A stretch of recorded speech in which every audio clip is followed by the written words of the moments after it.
Kia ora whānau, welcome back to Waka Wananga. I want to talk about, today I want to talk about culture and religion, and also infused in that kōrero is nature. And I think it's, why I think it's important to talk about that is because I've found when I go to different hui, the dominant belief systems could be a religious belief system by a religion that's come from out of New Zealand, and indoctrinated our people, and Māori don't understand the differences. But and I'm not saying there's no overlaps of values, virtues, aspirations, but I do say that there's a difference, and being able to understand the difference. And what I like about this kōrero is that Māori are able to maintain themselves within those strong religious doctrines and bring tikanga forward. And I think that's the more important aspect of the tikanga, which is based on nature. Now, so as we know, in the 1700s onwards, coming to New Zealand, a lot of religions came to New Zealand. Catholics, Anglicans, Methodists, Presbyterians, they all came on a mission to save the souls of the savages, the cannibals, and that was a global mission. It wasn't just about New Zealand. So they'd done it everywhere. And and for some of them, they really believed that's what we needed because we didn't have it. That's what they believed. We didn't have the goodness, so they brought te rongo pai, the good word. And so what came with that was the Bible. And so a lot of the biblical teachings came with that, and over time our tupuna, adapted to that, because the Old Testament showed there was a lot of similarities to our history and our stories. But I believe in their time they didn't really believe, because the strength of our worldview and our faith systems were the most dominant. But they were open and accepting of different ways of faith and belief. And that's the great part of our tupuna. That's the great part of our culture. We're very taloni culture, really open. As the power shifted within New Zealand, where the settlers were the minority, and then over time, especially through the late 1800s, the epidemics weakened our society. Then the dynamic of power changed.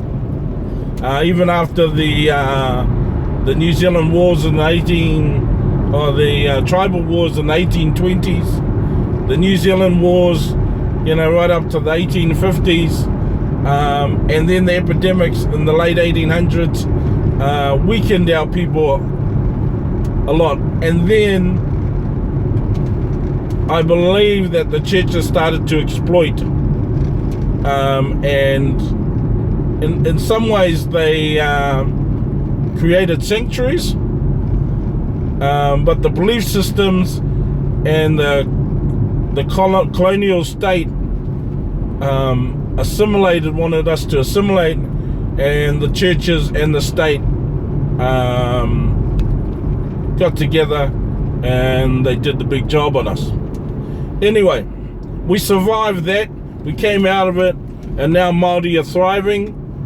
But today there's still those viruses of colonialism within our people, they don't know the wood from the trees. What is culture and what is religion? And I would put to you that culture comes from nature.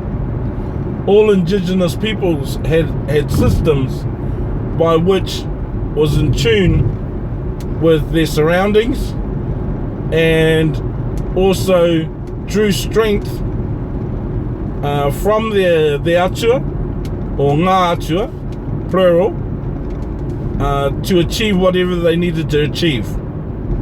And there was some beliefs in there that said if you violated the tapu of atua or of tangata, that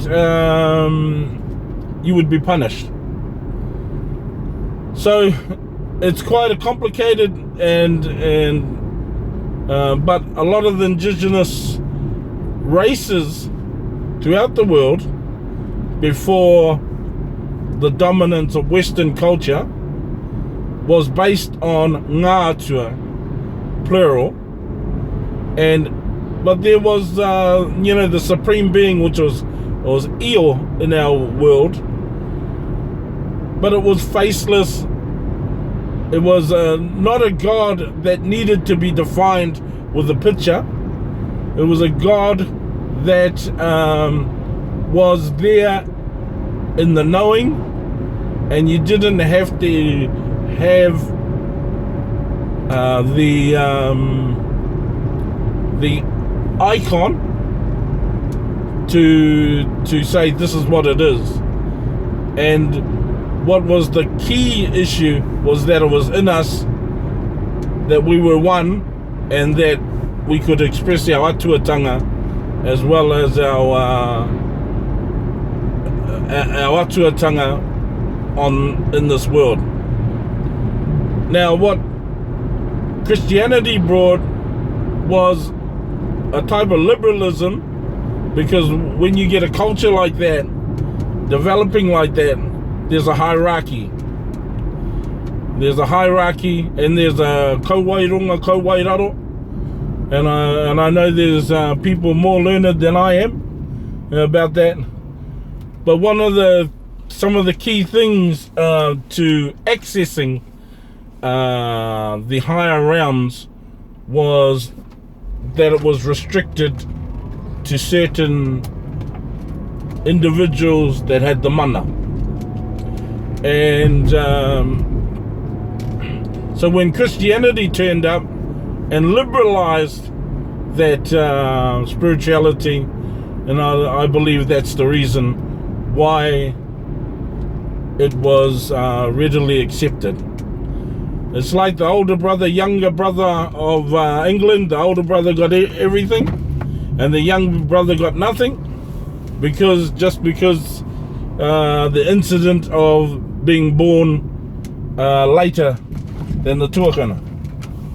So on the mission to colonize the world, the younger brother was a lot more greedy to grab land and a stake in new societies. So the culture is part of nature, and religion is a doctrine which is based on some particular pillars, and some are based on the Savior Jesus Christ, some based on Muhammad. But for the learning is distinguished, what is Māori culture and what is religion, and it's important to challenge religion, because if a religion is of any significance, it should enhance your culture, not take away from your culture. And so that's the korero for today. Hope it's made sense. Probably doesn't, but in my head it does. But it's a journey about distinguishing who we are as an identity of being Māori, and apart from, religion, which is a pattern of belief, and that pattern of belief sometimes can take us away from the brilliance of our culture. So, he whakaaro.